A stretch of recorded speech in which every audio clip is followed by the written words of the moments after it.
तो hello my dear future toppers, मैं Monika Patil winners के ऑनलाइन स्कूल प्लेटफॉर्म पर एक बार फिर से आप सभी का बहुत बहुत स्वागत करती हूं। तो कैसे हैं आप सब? आई होप आप अपनी प्रिपरेशन में बहुत ही जोरों शोरों से व्यस्त होंगे, है ना। और क्लासेस में जो भी हम सीख रहे हैं उसकी प्रैक्टिस कर रहे होंगे। ठीक है, तो आज की इस क्लास में बेटा हम नेक्स्ट क्लास के टॉपिक को ही कंटिन्यू करने वाले हैं। लास्ट क्लास में जो हमने सीखा था कि जो उत्सर्जन होता है हमारे शरीर से, जितने भी अपशिष्ट पदार्थ होते हैं बेटा, वो हमारे उत्सर्जी अंग क्या करते हैं, बाहर निकालते हैं। उत्सर्जी अंग में हमने क्या देखा था, हमारी किडनीज देखी थी। ठीक है, किडनीज के साथ पूरा उत्सर्जी तंत्र देखा था, है ना। किडनीज के साथ हमने यूरेटर, यूरिनरी ब्लैडर, यूरेथ्रा, इस पूरे सिस्टम को, और किडनी के अंदर भी क्या क्या होता है, यूनिट ऑफ किडनी, नेफ्रॉन, इन सब के बारे में सीखा था। तो आज जो है बेटा, हमने पिछली क्लास में जो है मूत्र निर्माण की प्रक्रिया को अधूरा छोड़ा था, जिसे हम आज इस क्लास में पूरा करेंगे। ठीक है, तो जल्दी से पेन और कॉपी लेकर तैयार हो जाइए आज इस टॉपिक को कंप्लीट करने के लिए। तो मेरे साथ पॉजिटिव एनर्जी के साथ बोलिए, यस वी विल डू। और वी विल डू के साथ हम स्टार्ट करते हैं आज की अपनी क्लास। आइए मेरे साथ। तो आज हम मूत्र निर्माण की प्रक्रिया, मतलब जो भी अपशिष्ट पदार्थ है हमारी बॉडी से मूत्र के रूप में किस प्रकार निकलते हैं, और ऐसी कौन सी प्रक्रिया है जो इस प्रोसेस को कंप्लीट करवाती है। तो मैंने आपको लास्ट क्लास में बताया था कि ऐसे तीन जो है प्रोसेस होती है। पहली होती है फिल्ट्रेशन, ठीक है, जिसको हमने निस्यंदन कहा था। फिर आता है रीअब्जॉर्प्शन, ठीक है, पुनः अवशोषण। और तीसरा हमने देखा था टिब्यूलर सिक्रीशन, या इसको हमने नलिकीय श्रवण कहा था। तो ये तीनों ही चीजें जो हैं, तीनों ही प्रोसेस जो है बेटा मूत्र निर्माण के लिए बहुत बहुत इंपॉर्टेंट है। अब वन बाय वन हम इसको डिटेल में समझते हैं कि ये प्रोसेस क्या है। ठीक है, तो चलिए मैं आपको इनको अच्छे से एक बार समझा देती हूं कि जो मूत्र निर्माण की प्रक्रिया है बेटा, उसमें ये तीनों कैसे काम करते हैं।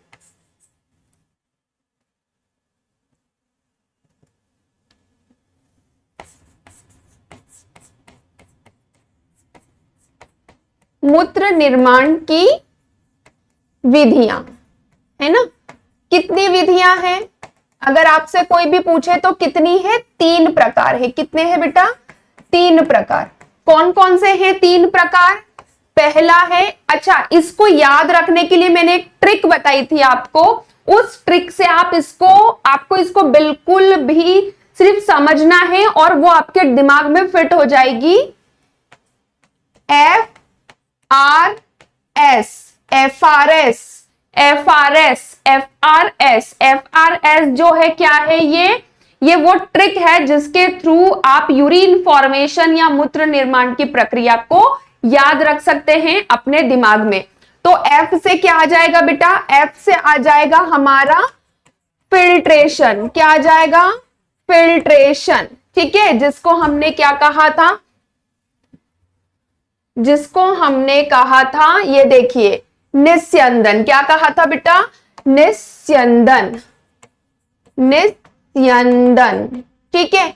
दूसरी कौन सी आ गई हमारी? आर से क्या आ गई? आर से हो गया रीअब्जॉर्प्शन। क्या हो गया बेटा? रीअब्जॉर्प्शन, जिसको क्या कहा हमने? पुनः अवशोषण। क्या कहा? पुनः अवशोषण, ठीक है। ये देखिए क्या कहा हमने? पुनः अवशोषण। और तीसरा क्या है? तीसरा क्या है बेटा? सिक्रीशन। क्या है तीसरा? एस से सिक्रीशन। क्या है? सिक्रीशन, जिसको क्या कहेंगे? श्रवण, ठीक है, या आप इसको नलिकीय श्रवण भी कह सकते हैं, क्योंकि इंग्लिश में कई बार हम इसको टिब्यूलर सिक्रीशन भी कहते हैं। आई बात समझ में? तो ये तीन जो है टाइप्स आपको याद रखना ही है। बहुत इजी ट्रिक है एफआरएस के थ्रू, एफआरएस के थ्रू। ठीक है, तो फिल्ट्रेशन, फिल्ट्रेशन में क्या हो रहा है बेटा, हमारे रक्त से, देखिए यहां पर जो हमारी आर्टरी धमनिका है, ठीक है, कौन सी है, आवर्ती, जो लेकर आ रही है, आवर्ती मतलब लेकर आने वाली, कौन सी बेटा, लेकर आने वाली, लेकर आने वाली, क्या लेकर आने वाली, क्या लेकर आने वाली बेटा, देखो रेड है ना, रेड ट्यूब्स है, मतलब ये क्या है, ऑक्सीडाइज्ड है, क्या है बेटा, ऑक्सीडाइज, मतलब ऑक्सीजन, मतलब ऑक्सीजन ऑलरेडी इस रक्त में है, लेकिन ऑक्सीजन के साथ साथ और क्या क्या है इसके अंदर, कुछ ऐसे अपशिष्ट भी है जो कौन फिल्टर कर देगी, जो किडनी है हमारी वो क्या कर देगी बेटा, फिल्टर कर देगी। लेकिन करेगी कैसे, किडनी के अंदर मैंने आपको बताया था कि ये जो पूरा नेफ्रॉन का स्ट्रक्चर होता है, नेफ्रॉन के अंदर क्या देखा था हमने,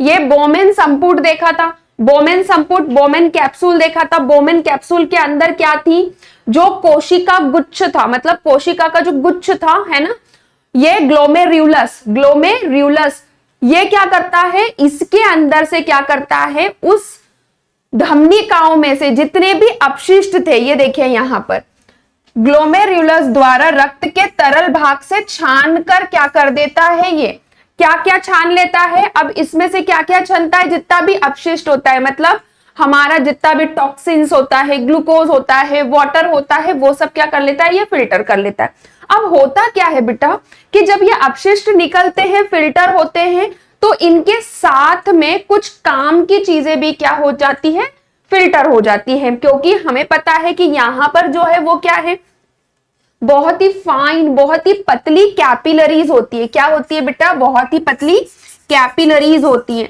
ठीक है, तो ये कैपिलरीज क्या करती है, क्योंकि ये बहुत ही पतली पतली नलियां होती हैं, इसमें से क्या होता है, जो वेस्ट मटेरियल है उसके साथ साथ कुछ काम की चीजें भी निकल गई थी, देखो glucose, iron, water, amino acids, vitamin, ये भी निकल गए थे।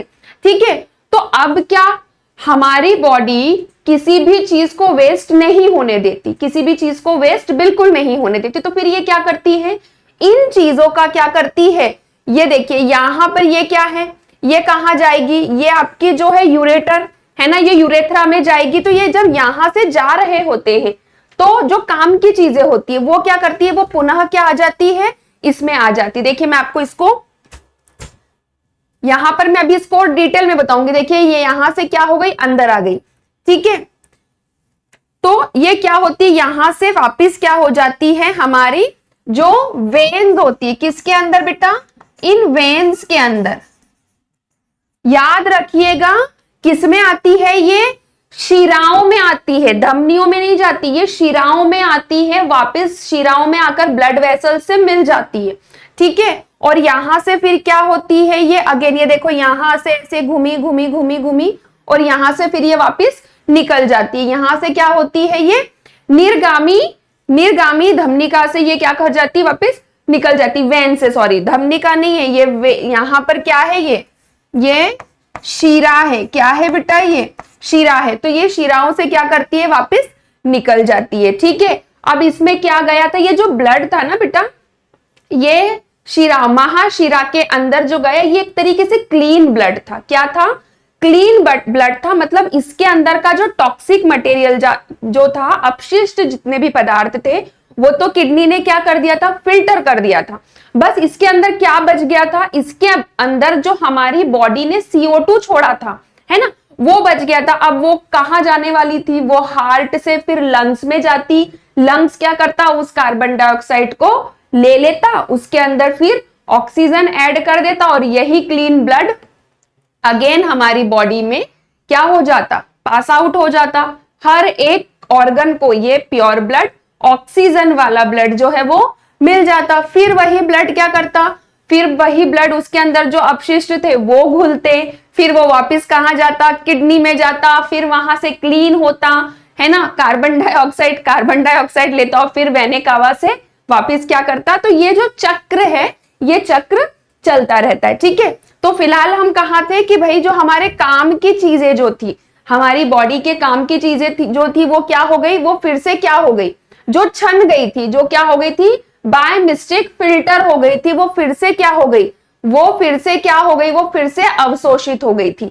ठीक है, ये क्लियर है। इसके बाद अब जो अपशिष्ट था वो अपशिष्ट कहां गया बेटा, वो हमारी यूरिनरी से यूरेटर में जाकर यूरिन के थ्रू पास आउट हो गया। तो ये जो 3 चरण है ये बहुत इंपॉर्टेंट है, एग्जाम के पॉइंट ऑफ व्यू से भी ये क्वेश्चन बन सकता है।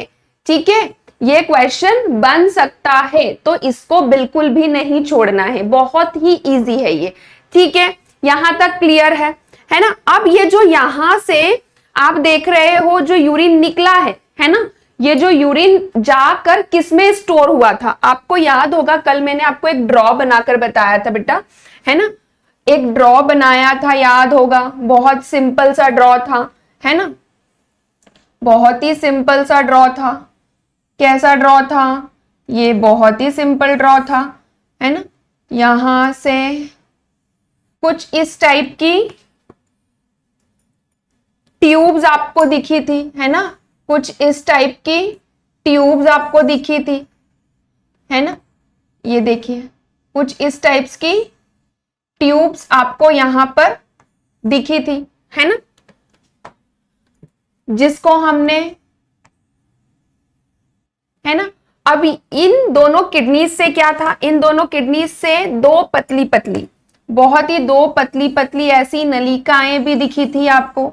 ठीक है, बिल्कुल दिखी थी, है ना। और ये कहां जाकर जुड़ी थी, है ना, एक ट्रायंगुलर शेप, एक ट्रायंगुलर शेप के बैग नुमा आकार, है ना, बैग लाइक स्ट्रक्चर, जिसको हमने क्या कहा था, यूरेथ्रा कहा था। क्या कहा था बेटा, यूरेथ्रा कहा था। ठीक है, तो यहां पर जाकर वो यूरिन जो है, जो यहां से ये जो यूरिन निकली थी, मतलब इस हमारे यूरेटर से, वो कहां पर चली गई, वो हमारे यूरेथ्रा के अंदर चली गई। ठीक है, चलिए अब इस तीनों स्टेप्स को 1 बाय 1 बहुत क्लियर ड्रॉ के थ्रू हम समझते हैं, बहुत ही सिंपल। देखो ये जो था हमारा, ये क्या है, ये क्या दिख रहा है आपको, ये हमारा बोमेन संपुट है। क्या है ये हमारा, बोमेन कैप्सूल बोल लो आप इसको, ठीक है, या बोमेन संपुट। ठीक है, ये हमारा बोमेन संपुट है। ठीक है ना। और इसके अंदर ये क्या दिख रहा है आपको, ग्लोमेरुलस दिख रहा है। क्या दिख रहा है, ये ग्लोमेरुलस दिख रहा है आपको। ठीक है, और यहां पर क्या प्रोसेस चल रही है, जो हमारी, है ना, ये जो हमारी आवर्ती आर्ट्रियोल्स है, ये क्या है, ये लेकर आ रही है सारा अपशिष्ट। यहां पर ये क्या हो रहा है, ये छन रहा है। ठीक है, और ये ट्यूब से कहा जा रहा है, वापस छन कर कहा जा रहा है, ये हमारे वेंस में मिलने के लिए, मतलब वो यूरेटर से जो अपशिष्ट है वो तो निकल जाएगा। ठीक है, तो ये यहां से निकल रहा है। यहां देखिए, इसको देखिए, कई बार फिल्ट्रेशन को अल्ट्रा फिल्ट्रेशन भी कहते हैं, परानिस्यंदन भी कहते हैं। क्यों, क्योंकि बहुत ही फाइन जो चीज, मतलब बहुत ही बारीकी से क्या करता है, ये चीजों को छानता है। इसलिए मैंने आपको बताया कि जो अपशिष्ट होते हैं, अपशिष्ट के साथ साथ क्या होता है, कुछ काम की चीजें भी यहां से पास आउट हो जाती है। ठीक है, तो यहां पर क्या होता है बेटा, इस बोमेन्स कैप्सूल पर एक प्रेशर बना होता है। क्या होता है, एक प्रेशर, एक दाब बना होता है, जो कि कैसा होता है, हाई होता है ना, उच्च दाब। कैसा होता है, उच्च दाब। तो उस उच्च दाब के कारण क्या होता है, इस ग्लोमेरुलस के अंदर रक्त से पानी, यूरिया, ग्लूकोज आदि सब छनकर, किसमें से, हमारे इस बोमेन संपुट में से छनकर क्या हो जाता है, बाहर निकल जाता है। ठीक है, और यही प्रक्रिया केवल क्या कहलाती है, निस्यंदन कहलाती है। छनना, निस्यंदन मतलब सिंपल फिल्टर करना। जैसे हम अपने कप में क्या करते हैं, चाय को छानते हैं ना, सिंपल वैसा ही। ठीक है, तो ये क्या कहलाती है। लेकिन एक बात ध्यान रखिएगा, मैंने आपको बताया बारीक एकदम जो छोटे छोटे अपशिष्ट होते हैं वही आते हैं, और उसके साथ कुछ काम की चीजें भी आती है। लेकिन कौन सी चीजें नहीं आती हैं, तो देखिए यहां पर रक्त के कुछ कणिकाएं, जैसे कि आरबीसीज, डब्ल्यूबीसीज और प्लेटिलेट्स, ये बड़े बड़े प्रोटीन होते हैं। क्या होते हैं ये? बड़े प्रोटीन फिल्ट्रेट में नहीं जाते, ठीक है, नहीं जाते, ये बात ध्यान रखिएगा। तो ग्लूकोज चला गया, अमीनो एसिड्स चले गए भैया, और क्या क्या चला गया? हमारा वाटर चला गया, आयंस चले गए, लेकिन आरबीसीज, डब्ल्यूबीसीज ये जो है इसके अंदर से, ग्लोमेरुलस के अंदर से नहीं जाती। आप याद रखिएगा जब हमने लिम्फ पढ़ा था, लसिका पढ़ी थी, तो वहां कैपिलरीज से कहां गई थी? वो टिश्यूज के अंदर जरूर वो क्या हो रही थी? छन रही थी, इसलिए हमने वहां पर उसको लसिका कहा था। तो डोंट बी कंफ्यूज्ड, है ना, कंफ्यूज नहीं होना, यहां पर बिल्कुल बाहर नहीं आएगी वो, ठीक है। तो यहां से क्या हो गया? ये चीजें फिल्टर हो गई। अब इसके बाद कहां गई? अब इसके बाद रीअब्जॉर्प्शन की बारी आई, है ना। हमारा जो सेकंड था चयनात्मक या पुनर्अवशोषण, रीअब्जॉर्प्शन। रीअब्जॉर्प्शन में क्या हुआ? देखिए ये क्या है? हमारी ये ट्यूब जा रही है, कौन से ट्यूब है ये बताओ जल्दी से, कौन सी ट्यूब है? अरे भाई ये हमारी क्या है, क्या है बताओ जल्दी से, ये सब ये क्या जा रहा है? ये कौन सी नलिका है हमारी, है ना? ये टिब्यूल है। क्या है ये? टिब्यूल, या हमारी जो यूरिनरी ब्लैडर जो थी, ट्यूब, यूरिनरी ब्लैडर की जो ट्यूब थी, वहां से, है ना, अपशिष्ट जा रहे थे। क्या जा रहे थे? अपशिष्ट। उसके साथ क्या थे? कुछ काम की चीजें भी थी। काम की चीजें क्या थी भाई? ग्लूकोज थी, ठीक है। ग्लूकोज के साथ और क्या क्या था? ग्लूकोज के साथ और क्या क्या थे? हमारे आयंस थे। आयंस के साथ क्या क्या थे? देखो आयंस थे, है ना, विटामिन्स थे। अरे भाई विटामिन्स कितने काम के हैं हमारे? विटामिन्स थे, और क्या क्या थे? उसके साथ अमीनो अम्ल थे, अमीनो अम्ल, अमीनो एसिड्स थे, ठीक है। तो इन सबको क्या किया गया? इन सबको क्या किया गया? वापिस कहां? हमारे ब्लड वेसल्स के अंदर। कहां? हमारे ब्लड वेसल्स के अंदर, टिब्यूल के अंदर वापिस क्या कर लिया? अब्सॉर्ब कर लिया, है ना। और ये वापिस कहां पहुंचा देंगे हम? हमारी बॉडी में, ठीक है। तो ये वापिस क्या कर लिया? अब रीअब्सॉर्ब कर लिया गया, ठीक है। यह प्रक्रिया शरीर के आवश्यक पदार्थ की हानि को रोकता है, कि भाई अगर इसी तरीके से सब निकलता रहा तो हमारी बॉडी में तो कुछ बचेगा नहीं, हमारे ब्लड में तो कुछ बचेगा ही नहीं, है ना। तो वापिस क्या कर लिया था? जो भी हमारी शरीर के लिए आवश्यक तत्व थे वो वापिस हमारे ब्लड में आ गए। तीसरी चीज, अब जो अपशिष्ट था वो क्या करना था? उसको क्या करना था? उसका सिक्रीशन, उसको पास आउट करवाना था। तो रक्त से कुछ अपशिष्ट पदार्थ जैसे कि कुछ सॉल्ट, है ना, उसके साथ टॉक्सिन्स, ये सब कहां चले जाते हैं? ये पीएच संतुलन, हमारी बॉडी के टेम्परेचर और संतुलन को बनाए रखने के लिए ये शरीर से अपशिष्ट पदार्थों को क्या कर देता है? बाहर निकाल देता है, ठीक है। तो ये तीन प्रक्रिया अच्छे से आप याद रखेंगे। तीनों का मैंने आपको ट्रिक भी बता दी थी याद रखने की, FRS, ठीक है। तो ये ट्रिक भी आप याद रखेंगे। तो यहां पर समझ में आया कि किस प्रकार से मूत्र निर्माण होता है। अब ये तो देख लिया हमने कि मूत्र निर्माण की प्रक्रिया क्या थी, किस प्रकार से होता था, लेकिन ये जो यूरिन फॉर्मेशन हो रहा है इसकी कुछ प्रॉपर्टीज भी हम यहां पर देखेंगे कि इनके जो गुण हैं वो कैसे गुण होते हैं, ये किस प्रकार, किस रंग का होता है, इसमें क्या कोई स्मेल, कोई गंध होती है, ठीक है। और कितना दिन भर जो है हमारी बॉडी किडनी से या टिब्यूल से या हमारे नेफ्रॉन से कितनी यूरिन का फॉर्मेशन करती है। तो ये सारे क्वेश्चंस का आंसर्स भी हम इस स्लाइड में सीखेंगे। देखिए नॉर्मली हमारी बॉडी से हर दिन, प्रतिदिन 1 से 2 लीटर, कितना? 1 से 2 लीटर मूत्र का निर्माण होता है, ठीक है, हर दिन। ये देखिए कि कितनी मात्रा होती है हमारी मूत्र की, यहां से 1 से 1.5 लिखा है, आप 1 से 2 लीटर भी मान सकते हैं, ठीक है। तो 1 से 2 लीटर या 1 से 1.5 लीटर प्रतिदिन, ये कुछ एज के साथ भी, एज की कंडीशन के ऊपर भी डिपेंड करता है, ठीक है। तो ये क्या हो गई? इसकी मात्रा हो गई कि इतने मात्रा में क्या होता है? मूत्र का निर्माण होता है हमारे शरीर से। अब नॉर्मली जो मूत्र निर्माण होता है उसका जो पीएच होता है, उसका पीएच कैसा होता है बेटा? 6 होता है। कितना होता है? 6 होता है। मतलब इसका जो नेचर होता है ये अम्लीय होता है। कैसा होता है बेटा? अम्लीय होता है, मतलब एसिडिक होता है थोड़ा। कैसा होता है? एसिडिक। कैसा होता है बेटा? एसिडिक होता है, ठीक है, आपको पीएच स्केल पता होगी ना, पीएच स्केल पता होगी आपको, ये क्या होता है 7 होता है, ठीक है। और इस तरफ आप जाते हैं तो, ठीक है, इस तरफ जब आप जाते तो माइनस में चले जाते और इस तरफ मतलब 1 से लेकर 1 2 3 4, इसको मैं थोड़ा सा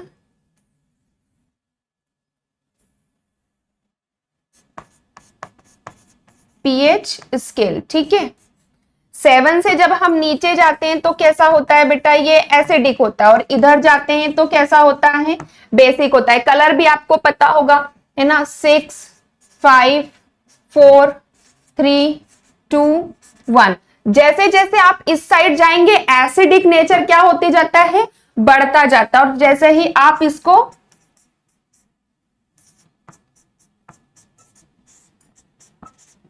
14 तक इस तरफ जाएंगे तो क्या हो जाएगा, बेसिक नेचर जो क्षारीय नेचर जो है वो क्या हो जाता है, बढ़ जाता है, ठीक है। इधर क्या हो जाता है, ये क्षारीय हो जाता है। तो नॉर्मली जो रेशियो है वो किस तरफ जा रहा है, 7 से नीचे की तरफ जाता है। 7 जो होता है बेटा ये कैसा होता है, ये न्यूट्रल हो जाता है, ठीक है। तो 7 से नीचे की तरफ जा रहा है, मतलब थोड़ा बहुत ये कैसा होता है, अम्लीय होता है, एसिडिक नेचर शो करता है हमारा यूरिन, हल्का अम्लीय, ठीक है। अब रंग जो होता है ना, रंग कैसा होता है, वो पीला होता है। कैसा होता है बेटा, पीला होता है। देखिए पीला होता है, और ये जो पीला होता है ये एक वर्णक के कारण होता है। ये कौन सा वर्णक होता है यहाँ पर, यूरोक्रोम। कौन सा होता है, यूरोक्रोम एक वर्णक होता है हमारे मूत्र के अंदर, जिसके कारण इसका जो रंग होता है वो हल्का पीला इसी कारण होता है कि मूत्र के अंदर जो है एक यूरोक्रोम नाम का वर्णक पाया जाता है, ठीक है। देखिए यहाँ लिखा हुआ भी यूरोक्रोम वर्णक पाया जाता है, ठीक है।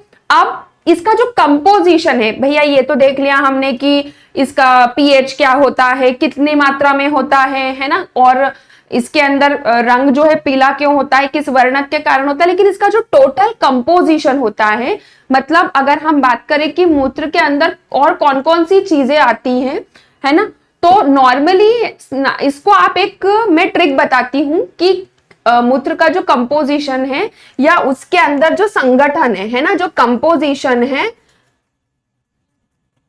वो कैसा होता है, तो आप इसको 9622 से याद रख सकते हो, या कई बार इसको 95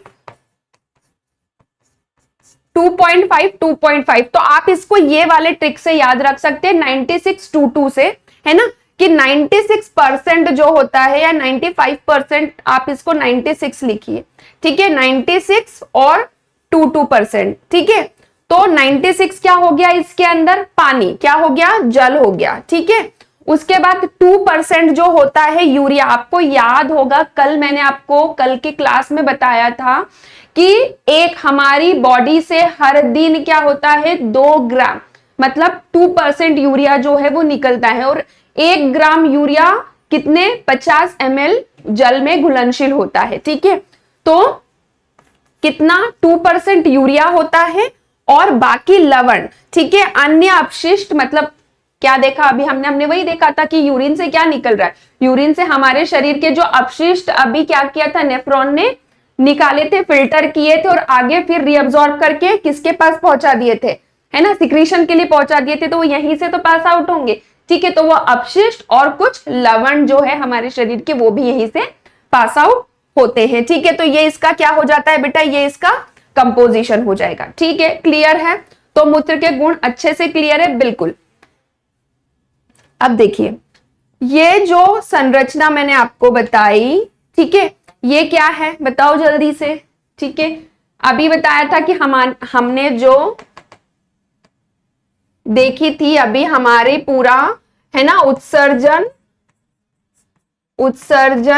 तंत्र में देखा था कि भाई ये क्या थे, हमारे वृक्क थे, है ना, ये क्या थी, हमारी यूरेटर थी, है ना, यूरेटर, और ये क्या था, हमारा ब्लैडर था। कल आपको मैंने बताया था एक ट्रिक, KU BU याद आया कि नहीं? ट्रिक याद आई कि नहीं, है ना?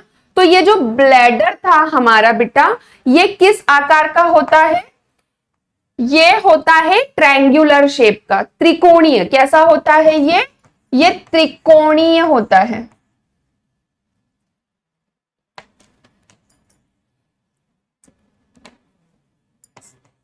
त्रिकोणीय मतलब ट्रायंगुलर शेप का होता है। कैसा होता है बेटा? ये ट्रायंगुलर शेप होता है। कैसा होता है? Triangular shape. देखो दिख रहा है आपको, ऐसे और ऐसे, है ना?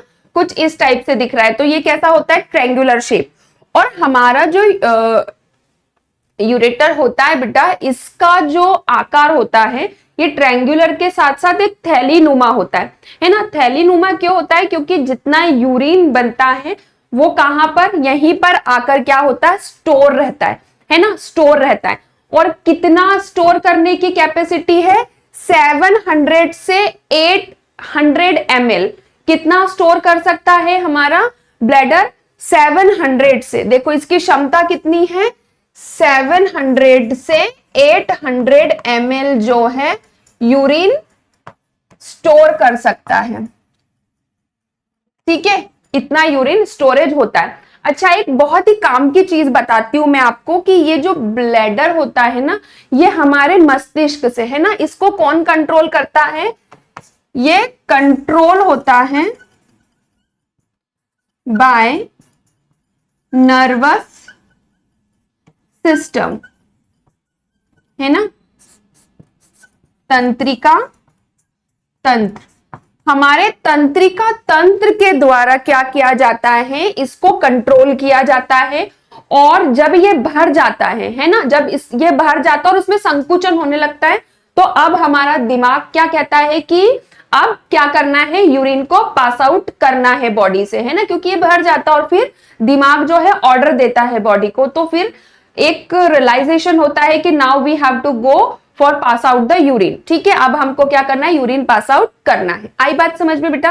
तो किस तरीके से मूत्राशय की संरचना होती है और क्या क्या इसकी जो इंपॉर्टेंट कैरेक्टरिस्टिक्स होते हैं वो भी देख लीजिए। एक बार यहां देख लीजिए, आकार कैसा होता है? त्रिकोणीय होता है।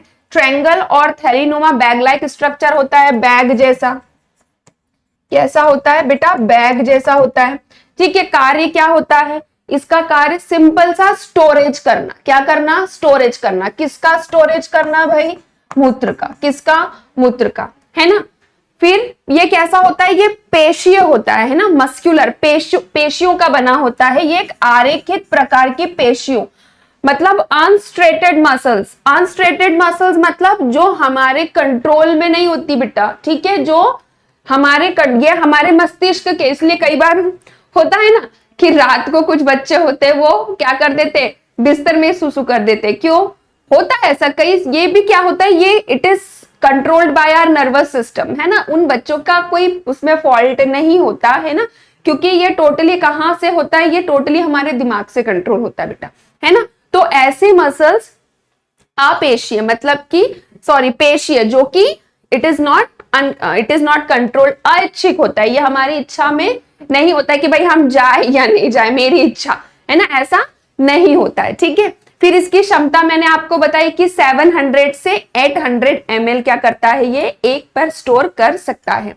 फिर अब इसमें याद रखने वाली ट्रिक क्या है? ये वाली, है ना? याद रखने वाली चीज क्या है? जो कॉम्पिटिटिव लेवल पे भी आप याद रख सकते हो, है ना? यहां से कॉम्पिटिटिव लेवल के लिए भी क्वेश्चन प्रिपेयर हो सकता है। कौन सा क्वेश्चन प्रिपेयर हो सकता है?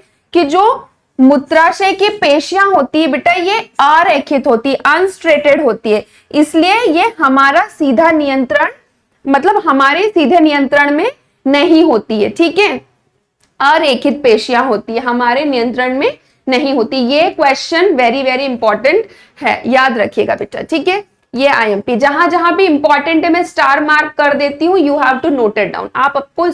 आप इस चीज को अपनी कॉपीज में हाईलाइट करके नोट कर सकते हैं। ठीक है, अब की पॉइंट भी बता दिया मैंने कि ये कैसा होता है? ट्रायंगल, त्रिकोणीय शेप होता है। 700 से 800 ml स्टोरेज की कैपेसिटी होती है। चलिए आगे बढ़ते हैं। अब हमारे शरीर में क्या सिर्फ एक ही जगह से, मतलब सिर्फ उत्सर्जन तंत्र मतलब सिर्फ किडनीज ही क्या है जो हमारी बॉडी के अपशिष्ट को बाहर निकालती है? क्या और कोई ऐसे अंग नहीं है जो अपशिष्ट पदार्थों को बाहर निकालते हैं? तो बिल्कुल है ना। इनके साथ साथ उत्सर्जन तंत्र के साथ और भी कुछ ऐसे अंग है जहां से हमारी बॉडी से क्या होता है, कुछ अपशिष्ट जो है वो बाहर निकलते हैं। देखिए, सबसे पहली चीज तो आपको बहुत अच्छे से पता होगी, हमारा शरीर पसीना निकालता है ना, जो भी स्वेट होता है ना, तो ये क्या करते हैं हमारे शरीर के अंदर कुछ, देखिए यहाँ पे पसीना जो है उत्सर्जन करता है स्किन के थ्रू। किसके थ्रू? तो स्किन भी क्या हो गई, स्किन भी क्या हो गई, हमारी एक उत्सर्जी अंग हो गई है ना, सहायक उत्सर्जी अंग बोलते हैं हम इसको, ठीक है। तो स्किन यानी कि हमारी त्वचा भी क्या हो गई, इसमें उत्सर्जी अंग में काउंट हो गई। तो त्वचा क्या करती है, पहले नंबर पे ये पसीने के रूप में जल, नमक और यूरिया का उत्सर्जन करती है, ठीक है। दूसरे हमारे फेफड़े, अरे भाई हम दिन भर क्या करते रहते हैं, CO2, सबसे ज्यादा तो CO2 ही रिलीज करते हैं दिन भर हम, है ना। तो ये कौन करवाता है, ये कौन करवाता है, हमारे लंग्स, हमारे फेफड़े। तो दूसरे नंबर पे क्या आ गए, दूसरे नंबर पे आ गए फेफड़े, जो क्या करवाता है, CO2 रिलीज करवाता है। स्किन क्या करती है, स्वेट रिलीज करती है, स्वेट ग्लैंड होते हैं हमारी स्किन के नीचे, कुछ ग्लैंड्स होते हैं, है ना, जैसे कि सिबेशियस ग्लैंड भी होते हैं, स्वेट ग्लैंड भी होते हैं। तो अब जैसे सिबेशियस ग्लैंड जो होते हैं वो मैं आपको बाद में और डिटेल में समझाऊंगी कि क्या होता है, अभी फिलहाल हम इधर फोकस करते हैं कि फेफड़े ये क्या करते हैं, CO2, ठीक है, और जल वाष्प का क्या करते हैं बेटा, उत्सर्जन करते हैं बॉडी से। उसके बाद यकृत, वेरी वेरी IMP, यहां से भी एक क्वेश्चन बन सकता है कि यकृत क्या करता है, हमारा लीवर है ना, ये विषैले अमोनिया तथा यूरिया में बदलना तथा पित्त, जो भी पित्त वर्णक है उसका निर्माण, मतलब बाइल जूस है ना, का क्या करता है, यहां पर एक्सक्रीशन करवाता है। तो किडनीज के साथ साथ या हमारे उत्सर्जन तंत्र के साथ साथ और भी कुछ सहायक अंग है, ठीक है, और भी कुछ सहायक अंग है। जैसा पहला क्या हो गया बेटा, पहला यहां पर हो गया त्वचा, क्या हो गई, त्वचा। दूसरा क्या हो गया, हमारे फेफड़े। और तीसरा क्या हो गया, हमारा लीवर, या फिर आप इसको हिंदी में बोल सकते हैं यकृत। तो ये तीनों क्या हो गए, हमारे सहायक उत्सर्जी अंग हो गए, ठीक है। अब बेटा हमारे शरीर में क्या होता है, एक्सक्रीशन जब होता है, उत्सर्जन जब होता है, या फिर इस प्रक्रिया में कभी कुछ थोड़ी बहुत मिस्टेक्स हो जाती, या फिर हम बोले कि यह प्रक्रिया मतलब प्रॉपर वे में नहीं चल पाती है ना, अच्छे से नहीं हो पाती, इसमें कुछ कमियां रह जाती हैं, तो इसके कारण क्या होते हैं, यहां पर कुछ रोग या कुछ समस्याएं उत्पन्न होती हैं, ठीक है। तो इनको हम 5 भागों में, मैं आपको इसको 5 कैटेगरीज में डिवाइड करके बताऊंगी कि कौन कौन सी समस्या या कौन कौन से रोग हो सकते हैं जब हमारा शरीर प्रॉपर मतलब एक सही तरीके से उत्सर्जन नहीं कर पाए, ठीक है। तो चलिए सबसे पहले देखते हैं हम, आपने सुना होगा यूरेमिया, है ना, यूरेमिया। ये क्या होता है, हमारे जो रक्त होता है ना, रक्त में यूरिया की मात्रा जो है नॉर्मल कितनी बताई थी, 10 to 30, इससे बढ़ जाती है, इससे क्या होती है, इससे क्या होती है, बहुत अधिक हो जाती है, क्या हो जाती है, बहुत अधिक हो जाती है, या फिर बढ़ जाती है ना, बढ़ जाती है। तो उस समय क्या होता है, ब्लड के अंदर क्या आने लगता है, यूरिया आने लगता है, ब्लड के अंदर क्या आने लगता है, यूरिया आने लगता है, और इसी को कहते हैं हम यूरेमिया। क्या कहते हैं, यूरेमिया। आप इसको ऐसे याद रख सकते हो कि यूरिया इन ब्लड, ठीक है, यूरिया इन ब्लड। अब इसका परिणाम क्या होता है कि शरीर में मतलब टॉक्सिसिटी, विषैले तत्व जो होते हैं वो बढ़ जाते हैं, है ना, विषैले तत्व बढ़ जाता है। अब इसके बहुत सारे सिम्टम्स देखने को मिल सकते हैं, है ना, आपके शरीर में अननेसेसरी पिंपल्स हो सकते हैं, या फिर बहुत सारी दूसरी प्रॉब्लम्स जो है वो हो सकती। तो मेन परिणाम क्या होगा कि शरीर में, क्योंकि ब्लड तो पूरी बॉडी में सर्कुलेट करेगा, है ना, पूरे शरीर में उसका परिवहन होगा, तो पूरे शरीर में क्या हो जाएंगी, टॉक्सिसिटी या फिर विषैले तत्व बढ़ जाएंगे। ठीक है, अब इसका भी मैं आपको ट्रिक सिखाऊंगी। और क्या होता है, दूसरा होता है गाउट। इसका नाम भी आपने सुना होगा, गठियावादी, बहुत कॉमन है ना, बहुत जैसे जब थोड़ी आपके घर में जो बड़े बूढ़े होंगे, है ना, जब वो उठते बैठते होंगे तो बोलते होंगे कि हाय मेरे कमर, मेरे घुटनों में बहुत तेज दर्द हो रहा है ना। नॉर्मली बहुत कॉमन होती जा रही है ये चीजें, क्योंकि आज के समय में जो हमारा खान पीन है ना, वो बहुत, एक तो बहुत इरेग्युलर हो गया है, क्योंकि हमारी आज की जो लाइफ स्टाइल है ना, वो बहुत कैसी हो गई, बिजी शेड्यूल हो गया भैया। हर कोई बहुत बिजी हर कोई बहुत बिजी, किसी के पास किसी के लिए समय नहीं है ना। तो ये जो इतनी बिजी शेड्यूल है, उसके कारण क्या हो गया है, हमारा जो खान पीन है वो भी गड़बड़ हो गया, है ना। हमें दिन भर काम करना है, कमाना है, सब कुछ करना है, पर खाने के लिए, सही समय पर खाने के लिए समय नहीं है हमारे पास। ठीक है, तो ये सब जो चीजें हैं कहीं ना कहीं क्या करती है, हमारी बॉडी पर एक नेगेटिव इफेक्ट भी दिखाती है। तो क्या होता है कि जो हमारे जॉइंट्स होते हैं, जितने भी हमारे जोड़ होते हैं शरीर के, वहां पर क्या होता है बेटा, यूरिक अम्ल क्या हो जाता है, यूरिक अम्ल जमा होता है। क्या होता है, जमा होता है। और ये क्या करता है, ये क्रिस्टल्स, ये यूरिक एसिड के क्या बना लेता है, ये यूरिक एसिड के क्रिस्टल्स बना लेता है, जो बहुत ही खतरनाक, मतलब बहुत तेज दर्द देता है, दर्द उत्पन्न करता है, बहुत ही तेज क्या करता है,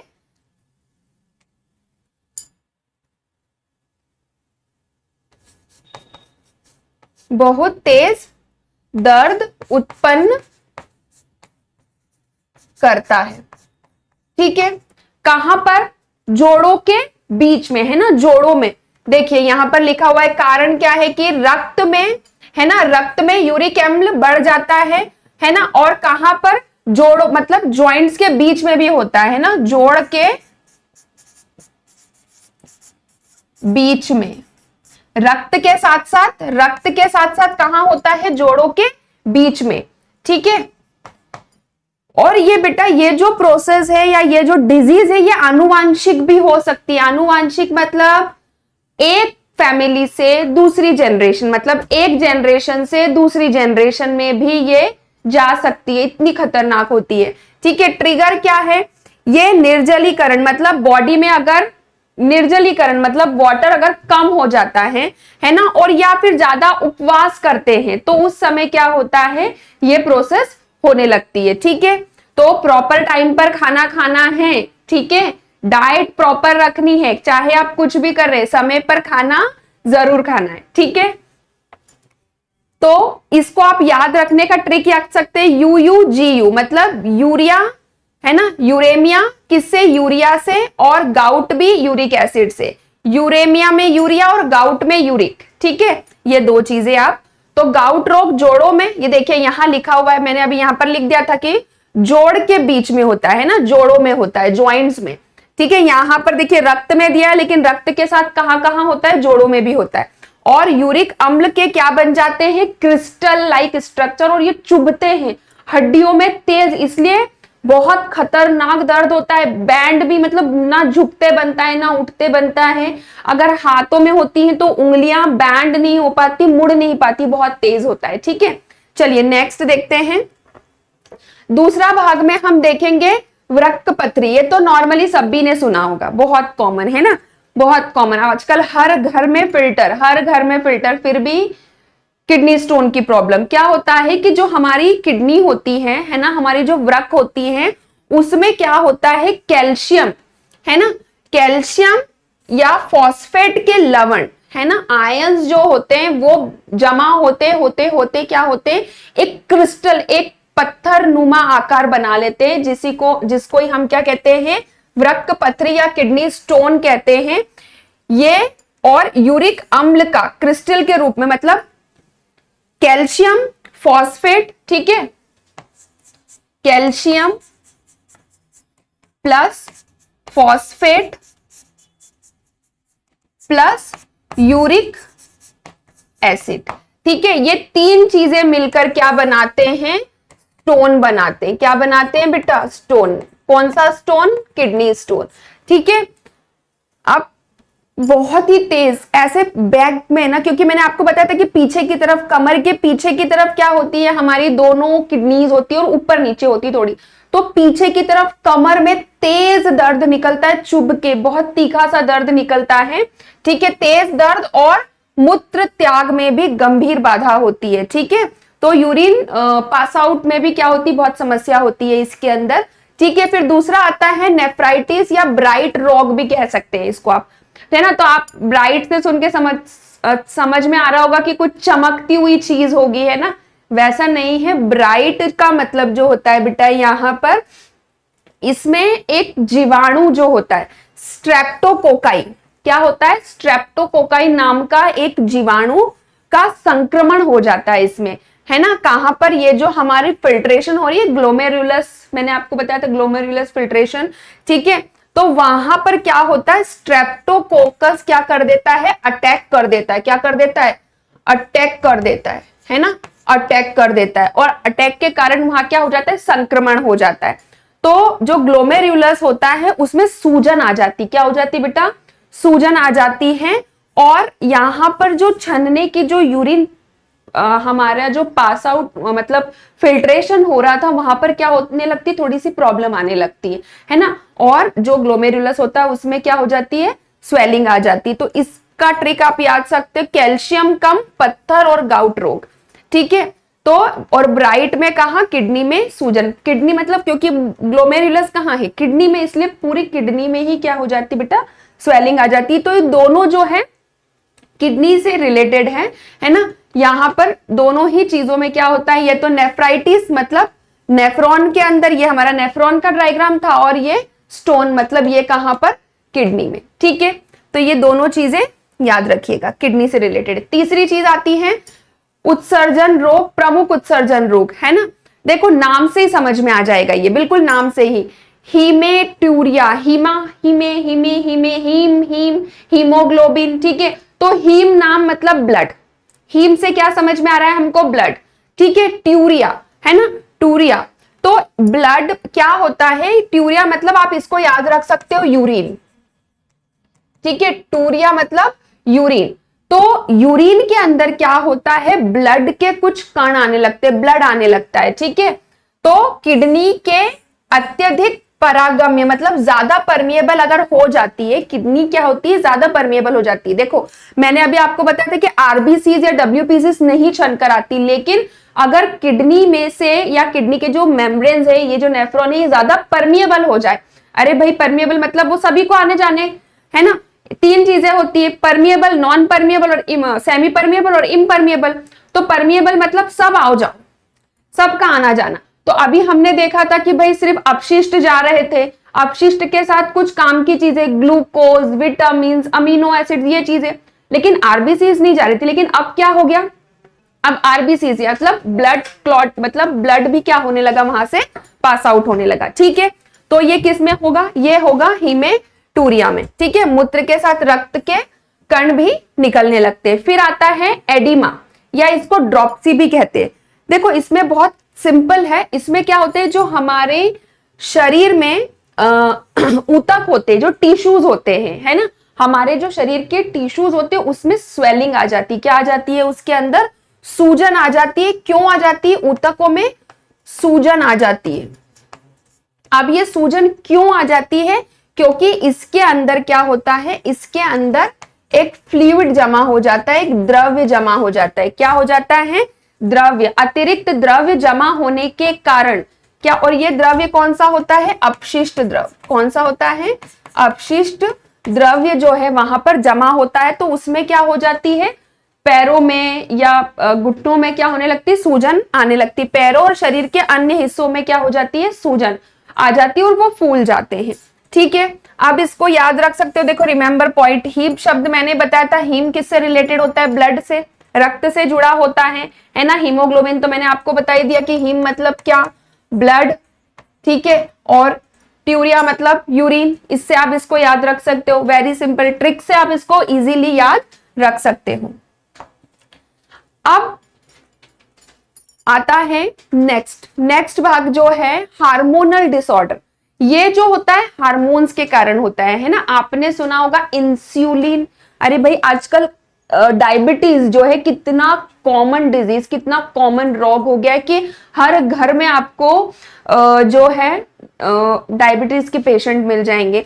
मैं अपना एक पर्सनल एक्सपीरियंस बताती हूँ आपको कि एक बार मैं स्कूल में बैठी थी और एक लेडी आई बैग वगैरह लेकर अपने साथ, और मैं ऑब्जर्व कर रही थी उसको, तो देखा मैंने कि एक छोटा सा बच्चा है ना, आई थिंक वो फर्स्ट या सेकेंड क्लास का बच्चा होगा, उसने क्या किया, उसका ब्लड मतलब उसकी जो है डायबिटीज जो टेस्ट होता है, एक छोटा सा ग्लाइकोसूरिया ऐसे किट आता है, उससे क्या करते हैं जो है शुगर, हमारी बॉडी का जो ग्लूकोज लेवल है वो चेक करते हैं। और उसने उस छोटे से बच्चे का वो चेक किया, मतलब सोचिए कितने छोटे छोटे बच्चे भी जो है आजकल इन सब चीजों से, ये चीजें जो है उनको अफेक्ट कर रही है, ठीक है।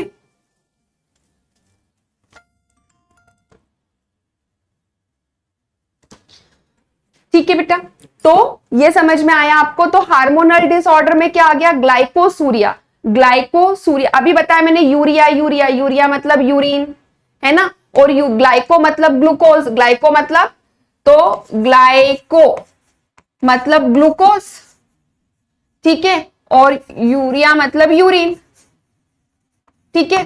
तो यूरिन में क्या आने लगना, ग्लूकोज का आना, है ना।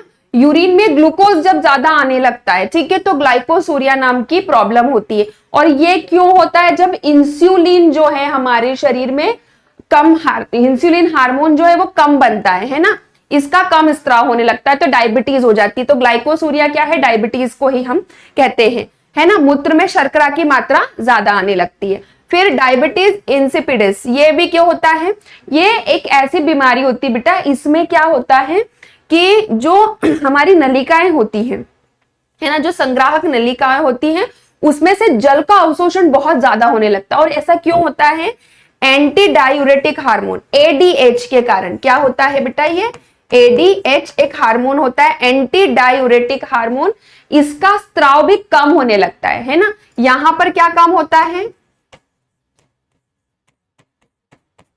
एडीएच एंटी डायूरेटिक हार्मोन, और यहां पर क्या कम हो जाता है, इंसुलिन, ठीक है। तो ये दो हार्मोन, इधर कौन सा हार्मोन है, इंसुलिन हार्मोन, ठीक है, और इधर कौन सा हार्मोन है, एडीएच, ठीक है, नाम याद रखिएगा बेटा, ठीक है। तो इन दो हार्मोन के कारण भी क्या होते हैं, ये रोग उत्पन्न हो जाते हैं, ठीक है। इसमें क्या होता है, इसमें बार बार मूत्र त्याग करने की जो है वो प्रबल इच्छा होती है इसमें, ठीक है। और इसके कारण जो होता है शरीर में से पानी कम होता है तो प्यास बहुत ज्यादा लगती है, ठीक है।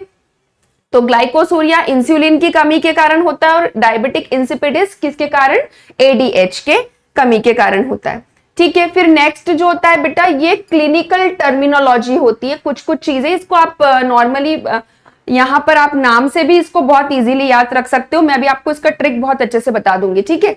देखो यहां से है ना क्वेश्चन भी बन सकते हैं, डायसूरिया है ना, ओलिगोसूरिया, पॉलीयूरिया, इनसे यहाँ पे है ना जो एक क्वेश्चन एग्जाम में भी बन सकते हैं। तो देखो ट्रिक देखो, डाई से दर्द है ना, डाई से क्या हो जाएगा, दर्द, ट्रिक याद रखने के लिए। फिर पॉली से पूरा, पॉली से क्या हो जाएगा, पूरा। और ओलिगो, ओलिगो मतलब ओली, ओ मतलब कम, ओ मतलब कम। और हीजो, हीजो ओलिगो या ओलीयूरिया मतलब कम, ठीक है। तो यहां पर जो सिस्टाइसिस होती है, इसमें क्या होता है, जो हमारा मूत्राशय होता है ना, हमारा जो यूरेटर होता है, सॉरी है ना, यूरेटर होता है या यूरेथ्रा, सॉरी, जो मूत्राशय होता है ना बेटा, यहां पर क्या होता है, जीवाणुओं का संक्रमण हो जाता है, और संक्रमण के कारण मूत्राशय में क्या हो जाती है, सूजन आ जाती है, ठीक है। तो ये सिस्टाइसिस। अब डिसयूरिया या डायसूरिया भी बोल सकते हैं, इसमें क्या होता है, जब मूत्र त्याग करने जाते हैं तो उस समय क्या होता है, बहुत तेज दर्द होता है, बहुत तेज। तो मूत्र त्याग के समय बहुत तेज दर्द होता है। तो डायसूरिया से आप दर्द से याद रख सकते हैं, डायसूरिया है ना, मूत्र त्याग के समय बहुत ज्यादा अधिक दर्द होना।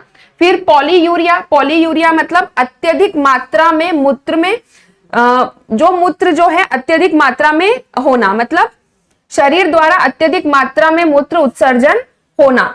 या ये एक असामान्य कंडीशन भी आ जाती है कई बार, मतलब बहुत ज्यादा, बहुत बार क्या होता है, मूत्र त्याग करने की इच्छा होने लगती है इसमें। ठीक है, तो पूरा इसको पॉली से पॉलीयूरिया पूरा या फिर अत्यधिक, है ना, अत्यधिक। ठीक है, अत्यधिक। फिर आता है ओलिग्यूरिया। ओलिग्यूरिया में क्या होता है, सामान्य से बहुत कम मात्रा में, उसमें क्या होता है बहुत ज्यादा, और यहां पर ओलिग्यूरिया मतलब बहुत कम। ठीक है, बहुत कम मतलब दिन भर में एक बार या दो बार से बहुत हो जाता है। ठीक है, तो इसमें बहुत कम, उसमें बहुत ज्यादा। Next slide. अब डायलिसिस क्या होता है बेटा, डायलिसिस ये एक ऐसी प्रक्रिया होती है, इसको आप है ना, हम इसको कृत्रिम रक्त भी बोलते हैं, आर्टिफिशियल किडनी। ये क्या करती है, हमारे शरीर का जो ब्लड फिल्टर करवाने का काम करती है। तो किडनी फेल होने पर, है ना, कब होता है ये, जब किडनी फेल हो जाती है तो ये कृत्रिम रक्त की तरह काम करती है, आर्टिफिशियल किडनी की तरह काम करती है। इसमें क्या होता है बेटा, इसमें इसको कहते हैं डायलिसिस। क्या कहते हैं, डायलिसिस। और इसके अंदर जो हमारा बोमेन कैप्सूल था, बोमेन कैप्सूल के अंदर जो हमने देखी थी कि बहुत सारी पतली पतली कैपिलरीज थी, वैसी कैपिलरीज होती हैं, कुंडलित नलिकाएं होती है जो डायलिसिस करती है। ठीक है, और ये क्या करती है, अपशिष्ट पदार्थ का डिफ्यूजन कर देती है। ठीक है, लेकिन ये क्या होता है, ये परमानेंट सोल्यूशन नहीं होता है, ये परमानेंट सोल्यूशन नहीं होता है। अगर जब किडनीज या वृक्क प्रॉपर काम नहीं करने लगती है, दोनों शरीर की किडनीज जब प्रॉपर काम नहीं करती हैं, तो ये कुछ समय के लिए, है ना, कुछ समय के लिए ये प्रोसेस जो है हम यूज कर सकते हैं, लेकिन परमानेंट सोल्यूशन क्या होता है, किडनी ट्रांसप्लांट ही होता है। ठीक है, तो यहां पर ये जो चीजें हैं, मैंने ये सब क्या है, ये रिवीजन के लिए ली है। आप चाहो तो अभी तक जो भी हमने पढ़ा है वो आप एक बार इस स्लाइड में पूरा रिवाइज कर सकते हैं। उसके बाद आता है प्लांट, है ना, प्लांट में उत्सर्जन। तो देखो भैया, अभी तक हमने क्या देखा, अभी हमने देखा कि मानव में या दूसरे जीवों में किस प्रकार से उत्सर्जन होता है और कौन कौन सी चीजें वो अपने शरीर से उत्सर्जित करते हैं। तो क्या भाई प्लांट भी जो है वो अपने शरीर से उत्सर्जन करते हैं? बिल्कुल, है ना। अब बेचारे उन प्लांट जो होते हैं उनके पास कुछ अलग से तो नहीं होता है, अलग से कोई भगवान ने उनको अंग नहीं दिया। क्यों नहीं दिया? क्योंकि उन्हें क्या है, उन्हें हमारे जितना चलना फिरना, इधर उधर नहीं जाना है ना, हमारे जितना काम नहीं है उनको, कि उनको स्कूल जाना है या उनको अपना और भी जो दूसरे काम है ना, कि कोई काम पे जाना है, कोई जॉब नहीं है उनका जॉब क्या है, उनका जॉब एक ही, कि एक ही जगह खड़े रहना और क्या करना, अपना खाना बनाना। ठीक है, तो खाना भी कैसे करते हैं, वो धीरे धीरे बनाते हैं। ठीक है, जो उनका रेस्पिरेशन है वो भी धीरे धीरे होता है, तो जो उत्सर्जन है वो भी बहुत स्लो होता है उनका। कैसा होता है बेटा? बहुत स्लो होता है ना। अब उत्सर्जन में क्या क्या निकालते हैं, देखो आपने देखा होगा फोटोसिंथेसिस की प्रोसेस में O2 निकलती है ना, ऑक्सीजन, तो वो उनके काम की नहीं, इसलिए वो क्या कर देते हैं, उसको उत्सर्जित करते, लेकिन हमारे लिए तो वो बहुत काम की है। ठीक है, तो पौधे अलग अलग पदार्थों का उत्सर्जन अलग अलग तरीके से करते हैं। क्यों? क्योंकि उनको भगवान ने कोई निश्चित जो है ऑर्गन्स नहीं दिए हैं उत्सर्जन के लिए। ठीक है, अब क्या क्या उत्सर्जित करते हैं? ऑक्सीजन और कार्बन डाइऑक्साइड। रंध्रों कहां से क्या था, आपको याद होगा, मैंने बताया था कि लीव्स के अंदर जो स्टोमेटा होते हैं, है ना, उस स्टोमेटा से क्या करते हैं, एक्सक्रीशन करते हैं। ठीक है, विसरित होते हैं। फिर वाष्पोत्सर्जन के द्वारा किसको निकालते हैं? पानी को भी निकालते हैं। ठीक है, तो क्या क्या निकला? O2 निकला, है ना, पानी निकला, है ना, और क्या निकला, और रात के समय CO2 भी निकालते हैं, है ना, रात में।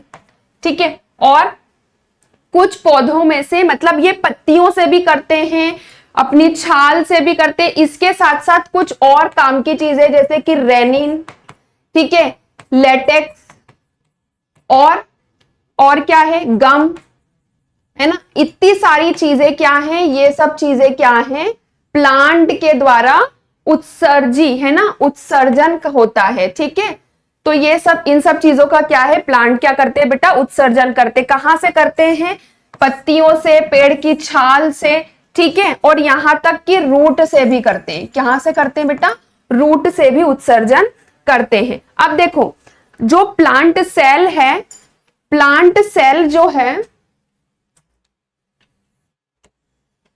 ठीक है, प्लांट सेल में क्या होते हैं, वैक्यूल्स होते हैं। क्या होते हैं, वैक्यूल्स होते हैं। अभी मैंने आपको बताया कि कोई स्पेशल ऑर्गन नहीं है इनके पास, लेकिन प्लांट सेल में जब अपशिष्ट पदार्थ, है ना, अपशिष्ट पदार्थ ज्यादा बनने लगता है, अपशिष्ट पदार्थ ज्यादा बनने लगता है, तो वो कहां आता है, वो आता है वैक्यूल्स के अंदर। कहां आता है बेटा, वैक्यूल्स के अंदर। कहां आता है, वैक्यूल्स के अंदर भर जाता है। ठीक है, और जो सेल होता है, इसका जो केंद्रक होता है ना, वो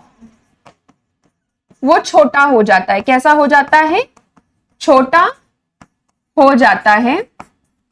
और जैसे जैसे ये वैक्यूल क्या होता है, बड़ा बड़ा बड़ा बड़ा बड़ा बड़ा बड़ा बड़ा बड़ा बड़ा बड़ा बड़ा और बड़ा होते जाता है, क्योंकि इसके अंदर क्या आता जाता है, सारा अपशिष्ट पदार्थ आते जाता है।